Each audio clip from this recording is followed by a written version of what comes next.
Hey guys, welcome back. I hope you are doing good. Let's continue. बात करने वाले आज एक और ट्रैवल रिलेटेड बिजनेस के बारे में। लास्ट वीडियो में हमने यात्रा ऑनलाइन की बात की थी, जो एक ऑनलाइन ट्रैवल एजेंसी कंपनी है। इस वीडियो में बात करेंगे इकॉस इंडिया की, जो एक कार रेंटल सर्विसेज प्रोवाइड करने वाली कंपनी है।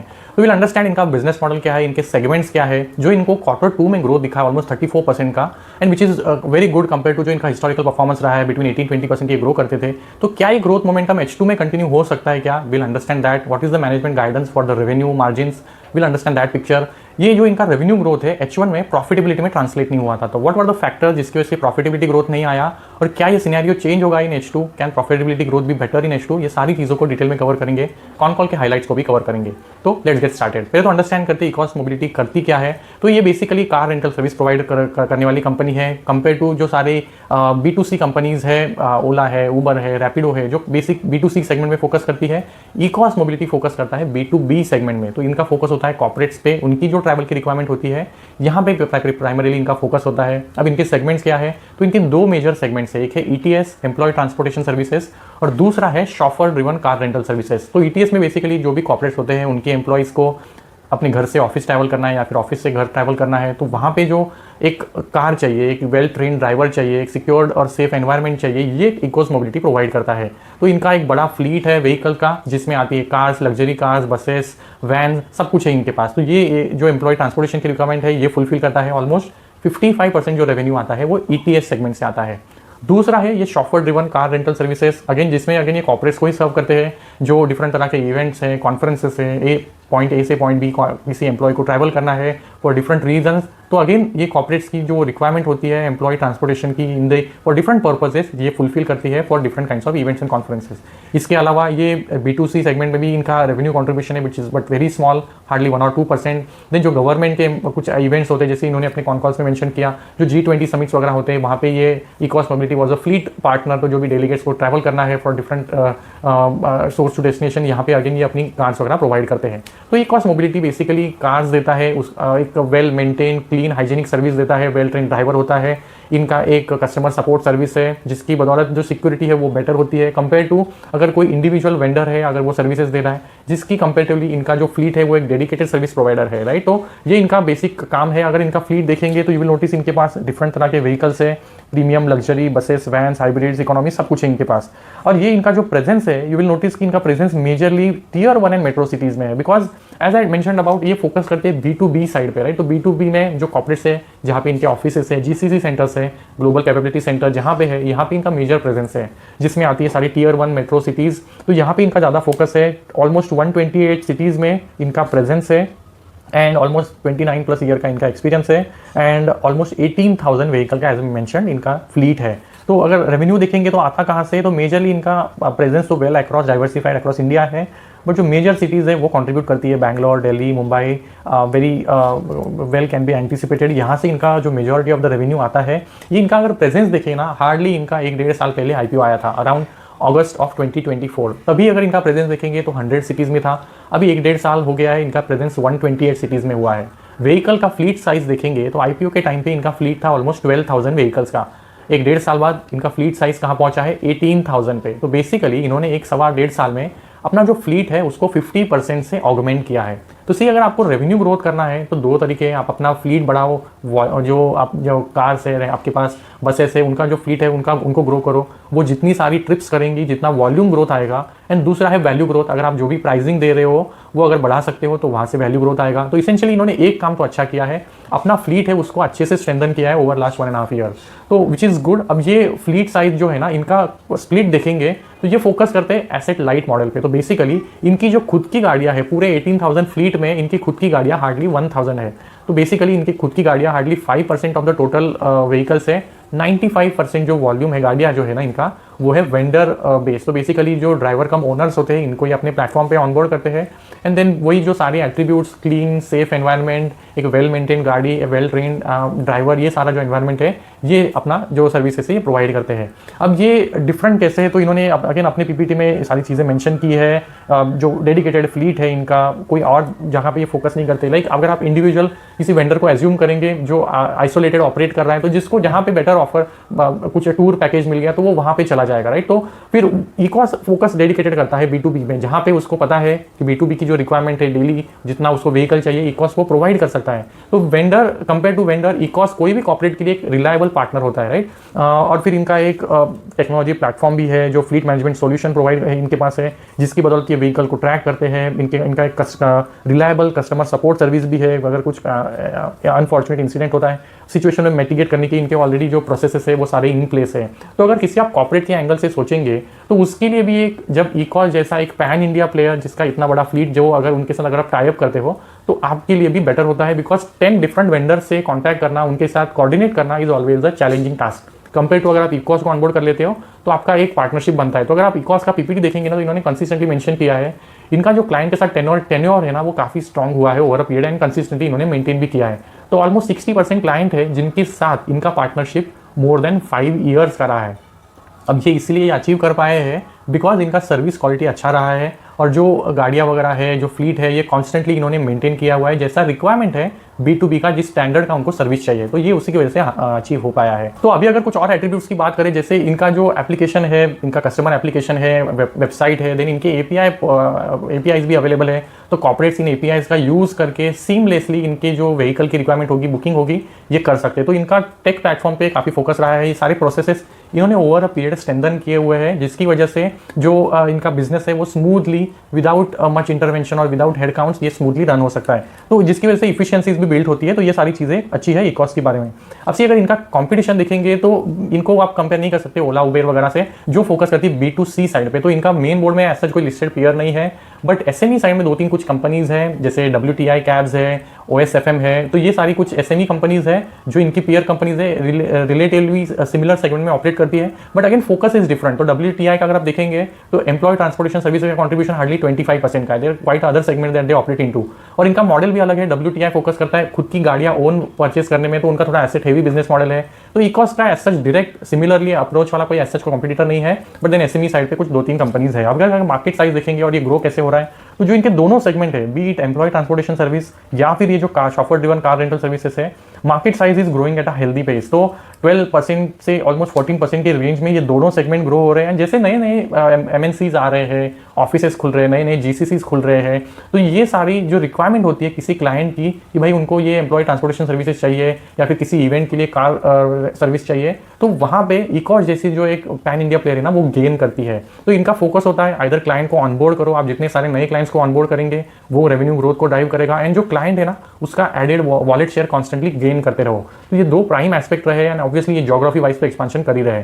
तो टियर 1 मेट्रो सिटीज में करंटली इनका जो रेवेन्यू कंट्रीब्यूशन है ऑलमोस्ट 70% के आसपास आता है टियर 1 सिटीज, एंड अगेन जिसमें ये सारी जो GCCs है वो मेजरली कंट्रीब्यूट करती है। बट देन इनकी कॉन्फ्रेंस कॉल में इविडेंटली समझ में आता है कि अब focus tier 2, tier 3, tier 4 cities में भी करने वाले हैं, बेसिक जैसा वहाँ पे स्कोप है एंड जैसा कंपनीज अपने बेस को एक्सपांड करेंगे। तो यहाँ पे भी इनका फोकस रहने वाला है going forward to grow their revenue base. अब इनका एक बार P&L देख लेते हैं, तो यू विल नोटिस इनका रेवेन्यू ग्रोथ 30% रहा है, 34% रहा है, which is quite healthy revenue growth. See अब ये रेवेन्यू ग्रोथ ड्राइव कहाँ से हुआ है? सो सी इनका जो रेवेन्यू ग्रोथ है ना ये ड्राइव हुआ है वॉल्यूम से। तो ऑलमोस्ट 33% वॉल्यूम ग्रोथ आया है, विच मीन्स कि इन्होंने ऑलमोस्ट 33% ज़्यादा ट्रिप्स किए हैं। तो जितना ज़्यादा ट्रिप्स करेंगे बेसिस आपको रेवेन्यू रिकग्निशन होगा। तो ये 33% वॉल्यूम ग्रोथ है। प्राइसिंग वैल्यू जो ग्रोथ है वो हार्डली 1% है। तो बेसिकली इनके बिजनेस मॉडल की एक एक्चुअली और ये B2B बिजनेस मॉडल की ही एक्चुअली एक एस्पेक्ट है, आपके पास प्राइसिंग पावर होता नहीं है। तो इनके जो क्लाइंट को जब ये ऑनबोर्ड करते हैं तो इनका एक पार्टनरशिप होता है, 3 से 4 साल का एक एग्रीमेंट बन जाता है, जिसकी अंडर प्राइसिंग डिसाइड होता है कि जितना इकॉस चार्ज कर सकता है, एंड उसमें कुछ क्लॉज ज़्यादा फ्लेक्सिबिलिटी होता नहीं, ओनली अगर फ्यूल कॉस्ट वगैरह बढ़ते हैं तो आप उनको इनकॉर्पोरेट कर सकते हो अपने प्राइसिंग में, बट प्राइसिंग बेसिकली आपका 3 से 4 साल के लिए लॉक इन हो जाता है। तो ये एक एक्चुअली एट्रीब्यूट रहा जो मुझे थोड़ा नेगेटिव लगा, इनके पास प्राइसिंग पावर नहीं है। तो जो भी रेवेन्यू ग्रोथ आना है वो ड्राइव होगा वॉल्यूम से। अब ना वी आर नॉट कंसर्न वो ग्रोथ वैल्यू ग्रोथ आए वॉल्यूम ग्रोथ आए, हमें ग्रोथ से मतलब है। तो अगर इकॉस मोबिलिटी को ये पेस से ग्रो करना है और अगर प्राइसिंग पावर नहीं है तो इनको कॉन्स्टेंटली क्लाइंट को ऐड करना पड़ेगा। अगर ये पेस से क्लाइंटेल ऐड करते रहेंगे या फिर वॉलेट शेयर गेन करते रहेंगे तो रेवेन्यू ग्रोथ आएगा, which is essentially what we want. तो नंबर रेवेन्यू ग्रोथ 34% है, बट ये एबिटा में फ्लो डाउन हुआ नहीं। अब इसके पीछे रीजन क्या रहा? तो सिर्फ ऑपरेशनल रेवेन्यू ग्रोथ के साथ जो ऑपरेशनल खर्चे वो बढ़े वो एक एस्पेक्ट रहा है, बट मोर इंपॉर्टेंटली इनको एक वन टाइम प्रोविजन करना पड़ा है। अब ये चीज़ क्या हुआ है? तो इसेंशियली 2 साल पहले का ये सिचुएशन है। एक कॉर्पोरेट क्लाइंट है जिनसे इनको पैसा आना एक्सपेक्टेड था ऑलमोस्ट 10 करोड़ का। तो तो इन्होंने Q1 में क्योंकि वो पैसा नहीं आ रहा है तो 2 करोड़ का उन्होंने उसको राइट ऑफ कर दिया। इस क्वार्टर में ऑलमोस्ट 8 करोड़ का उन्होंने राइट ऑफ कर दिया अमाउंट। तो ये क्योंकि बैड डेट हो गया, जो भी रिकवरीज नहीं आ रहा था उसको इन्होंने प्रूडेंटली अपफ्रंट राइट ऑफ कर दिया इस क्वार्टर में, जिसकी वजह से इनका जो एबिटा ग्रोथ है वो हार्डली 4% का रहा है। अगर आप इसमें 24 करोड़ में 8 करोड़ ऐड कर देंगे तो 32 करोड़ हो जाएंगे। अगर ये वन टाइम इंपैक्ट नहीं होता तो जो एबिटा ग्रोथ है वो बेटर होता, मार्जिन भी अराउंड 15% होते, 14-15% जो इनके हिस्टोरिकल मार्जिन रहे हैं। तो ये वन टाइम इंपैक्ट है जिसकी वजह से इनका जो मार्जिन या फिर प्रॉफिटेबिलिटी वो इंपैक्ट आया है, and then it has flowed down to bottom line as well. जो इंपैक्ट हुआ है मार्जिन भी इंपैक्ट हुआ है। But then what is the scenario going forward. तो मैनेजमेंट ने काफ़ी क्लियरली बताया कि ये एक क्रेडिबल और ट्रस्टेड कॉर्पोरेट क्लाइंट है जिसके साथ एक सेगमेंट में ये इशू हुआ है, but they don't anticipate this to happen going forward. तो इन्होंने ये भी क्लियर किया कि अब कोई और प्रोविजनिंग करने की जरूरत फ्यूचर में नहीं होगी। जो भी प्रोविजनिंग करना था वो कंप्लीट हो गया है, फ्यूचर में प्रोविजन की रिक्वायरमेंट नहीं है। और जो भी प्रोविजन इन्होंने किया है that is not a situation कि वहां से रिकवरीज नहीं आएंगी। ऑलरेडी इन्होंने लीगल प्रोसीडिंग शुरुआत कर दिया है and they expect it comfortably कि उसमें भी रिकवरीज आ जाएगा, but it might take some time. तो रिकवरीज आना एंटिसिपेटेड है, बट इन्होंने प्रूडेंटली उसको अभी राइट ऑफ कर दिया है। And they are also ensured कि ऐसा वापस ना हो, इसके लिए इन्होंने अपने रिकवरीज पे फोकस करने पे जो भी पेमेंट साइकिल है, तो इनका साइकिल कैसे वर्कआउट होता है after at the end of जो भी इनका बिलिंग साइकिल है, ये बिलिंग जनरेशन होता है and then within 30 to 40 days ये जो बिलिंग जनरेशन होता है इनको पैसा मिल जाता है। अगर 40-45 डेज के बियॉन्ड नहीं आता है तो they have to again start working on recoveries. तो ये एक क्लाइंट के साथ दिक्कत हुआ तो इनका फोकस होने वाला है जैसे बिलिंग साइकिल पूरा हो पैसा रिकवर करने पे इनका फोकस होने वाला है। यहाँ पे इन्होंने कुछ अपना जो स्ट्रेंथ है वो इंक्रीज भी किया है। तो ये इनका फोकस होने वाला है कि सिचुएशन फ्यूचर में वापस ना हो इसके लिए। अभी बात करते हैं कुछ और बिजनेस अपडेट्स की जो इन्होंने अपने कॉन कॉल में शेयर किया। सी अब इनका जो क्लाइंट बेस है ना ऑलमोस्ट 1400 प्लस पे पहुंचा है। एज वी मेंशन अबाउट इनका जो आईपीओ आया था तो क्लाइंट बेस कितना था ऑलमोस्ट 1200 का, तो ऑलमोस्ट 250 क्लाइंट 200 प्लस क्लाइंट इन्होंने एक साल में ऐड कर लिए हैं। एंड अगेन ये जो सिटी में प्रेजेंस है 100 से 128 में पहुंचे हैं। अब ये क्लाइंट कौन से सेगमेंट से है, तो प्राइमरीली जो सेगमेंट ड्राइव कर रहा है वो बीएफएसआई है। बीएफएसआई सेगमेंट से ज़्यादा क्लाइंटेल ऐड हुआ है, फिर आईटी है, मैन्युफैक्चरिंग है, यहाँ से इनको क्लाइंट ग्रोथ आया है। अब इस क्वार्टर में इन्होंने 67 नए कॉर्पोरेट्स को ऑनबोर्ड किया है। तो सी अब कॉर्पोरेट्स ऑनबोर्ड होते ही तुरंत रेवेन्यू ग्रोथ नहीं आता, it also take some time जब आपको रेवेन्यू रिकग्निशन होगा। And also there is always a scope आप कितना वॉलेट शेयर उस क्लाइंट से गेन कर सकते हो। तो अभी जो क्लाइंट ग्रोथ आया है, ऐड हुए हैं, ये फ्यूचर ग्रोथ में ऐड करेंगे। 67 इन्होंने इस क्वार्टर में ऐड किए, प्रीवियस क्वार्टर में आई थिंक 53 क्लाइंट्स को ऐड किया था। तो इनका जो क्लाइंट एडिशन का पेस है वो भी इंप्रूव हुआ है। इन्होंने मेंशन किया अपने कॉन कॉल में previous Q2 of last financial year में इन्होंने 37 क्लाइंट्स को ऐड किया था। तो इसेंशियली जो ग्रोथ है क्लाइंट को ऐड करने का वो भी इंप्रूव हुआ है। अब ये क्यों हुआ है, तो इन्होंने मेंशन किया कि in the quarter one con call also they had mention कि इन्होंने अपने सेल्स टीम का जो प्रेजेंस है उसको स्ट्रेंथन किया है, ज़्यादा लोगों को ऑन ग्राउंड उतारा है। सेल्स टीम जो currently different MNCs corporate client को ऑनबोर्ड करने में लगी हुई है, इसका रिजल्ट अभी करंटली इनको मिल रहा है। जो क्लाइंट एडिशन का पेस है वो बढ़ा है, विच इज हेल्पिंग देम। तो 37 लास्ट ईयर में जब ऐड किए, इसके सामने आज 67 ऐड किए हैं, जिसकी वजह से क्लाइंट बेस अब 1407 पे पहुंचा है।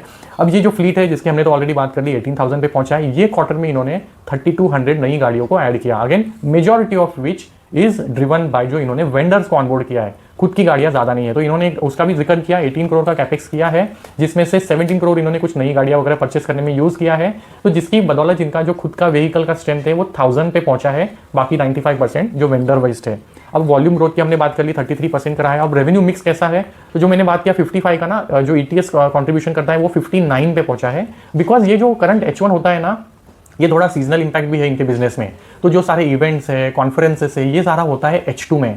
तो जो CCR सेगमेंट है जिसके अंडर ये इवेंट्स कॉन्फ्रेंसेस वगैरह आता है, रेवेन्यू कंट्रीब्यूशन, ये H2 में थोड़ा बेटर करता है। तो कंपेयर टू जो H1 है ना, H2 में आपको CCR का कंट्रीब्यूशन बेटर दिखेगा, H1 में ETS का बेटर दिखता है। तो ये आपको थोड़ा सा सीजनलिटी अंडरस्टैंड करना पड़ेगा। बट इसेंशियली इनका फोकस दोनों सेगमेंट्स में है। They are well focused on either segment, because चाहिए क्या, राइट? आपको एट द एंड कोई भी सेगमेंट हो, आपको चाहिए एक कार और आपको चाहिए एक वेल ट्रेन ड्राइवर। तो दोनों सेगमेंट में रिक्वायरमेंट तो सेम ही है। तो बेसिक जहाँ पे इनको ग्रोथ दिखता है ये फोकस करते हैं एज पर जहाँ पे बेटर प्राइसिंग वगैरह मार्जिन मिले। तो ये कॉन्ट्रीब्यूशन रहा है। अब जो इनके टेक प्लेटफॉर्म की हमने बात की, तो ऑलमोस्ट जो 23% बुकिंग है CCR की वो हुई है इनकी जो कैब प्रो ड्राइवर ऐप है। तो जहाँ से इनका जो बुकिंग आ रहा है वो वॉल्यूम ग्रोथ ड्राइव हो रहा है, तो which is good. Head count की वहाँ पे रिक्वायरमेंट नहीं है, जो टेक प्लेटफॉर्म से वहाँ से इसेंशियली ग्रोथ आ रहा है। अब बात करते हैं इनके गाइडेंस की। सी अब इन्होंने H1 में देखेंगे तो 28% रेवेन्यू ग्रोथ कर लिया है। अब इनका गाइडेंस है पूरे साल के लिए हम 17 to 20% ग्रो करेंगे। तो इसेंशियली इन्होंने काफ़ी कंजर्वेटिव गाइडेंस दिया है और इनको काफ़ी बार कॉन कॉल में पूछा भी गया कि why such conservative guidance when you are already done 28% in H1। तो इनका कहना है we want to go bit conservative and over deliver on whatever we have promised. तो यह अप्रोच के साथ ये करंटली जाना चाहते हैं, promised 17 to 20% revenue growth, but जो भी सारे क्लाइंट एडिशन किए, सेल्स टीम को स्ट्रेंथन किया है, और फिर जो भी सारे अदर फैक्टर्स है लाइक अदर एयरपोर्ट्स नए खुल रहे हैं, रोड इंफ्रास्ट्रक्चर इज इंप्रूविंग, तो ये सारे फैक्टर्स जो है ना इनडायरेक्टली आपके बिजनेस में ग्रोथ करने में एड करते हैं। तो they multiple factors that are driving revenue growth for them, but they currently want to stay very conservative at the moment. इन्होंने बोला 17 to 20% you want to maintain, but they anticipate जो revenue growth है ना वो accelerate होगा आगे चलते हुए। मार्जिन के रिलेटेड गाइडेंस क्या है? सी करंटली इनका मार्जिन देखेंगे 11% पे आया है, but they have guided for 13 to 15% margin in the near term. तो ये इनका गाइडेंस है, and they anticipate in the H2 ये जो मार्जिन रिकवरी है डेफिनेटली हो जाएगी, बिकॉज ये वन टाइम जो इम्पैक्ट था that is already in the past. तो ये सारी वापस चीज़ें आना एक्सपेक्टेड नहीं है। तो क्लाइंट ग्रोथ, नए क्लाइंट जो ऐड कर रहे हैं, जियोग्राफी वाइज एक्सपांशन, एंड जो वॉलेट शेयर गेन कर रहे हैं, ये मेजर एस्पेक्ट जो इनके रेवेन्यू को ग्रोथ करने वाले हैं। केपिक्स की हमने बात कर ली, जो 17 करोड़ इन्होंने यूटिलाइज किया for adding some of the own vehicles. Employee base जो है ना इनका 1100 है। अब इसमें से जो मेजॉरिटी एम्प्लॉय बेस है, जो इनकी खुद की गाड़ियाँ चलाने में, ड्राइवर या फिर सर्विस करने में जो स्ट्रेंथ है वो वहाँ पे यूटिलाइज होता है। बाकी जो इनके ऑफिसेस है अक्रॉस मल्टीपल सिटीज वो ड्राइव करते हैं।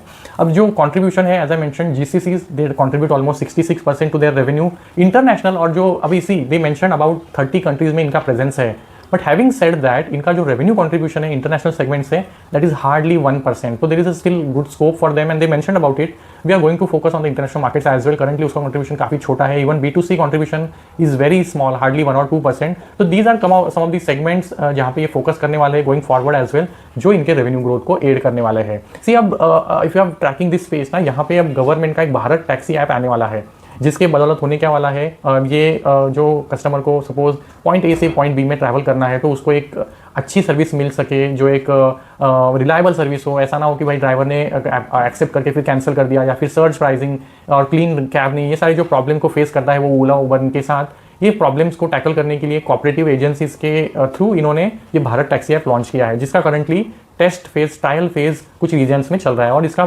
कंट्री वाइड लॉन्च कुछ टाइम में होने वाला है। तो is it really a challenge for a company like a ई-कॉस्ट मोबिलिटी? तो अब डायरेक्टली आप देखेंगे तो इनका focus through this Bharat taxi app कहाँ पे होने वाला है? B2C सेगमेंट में।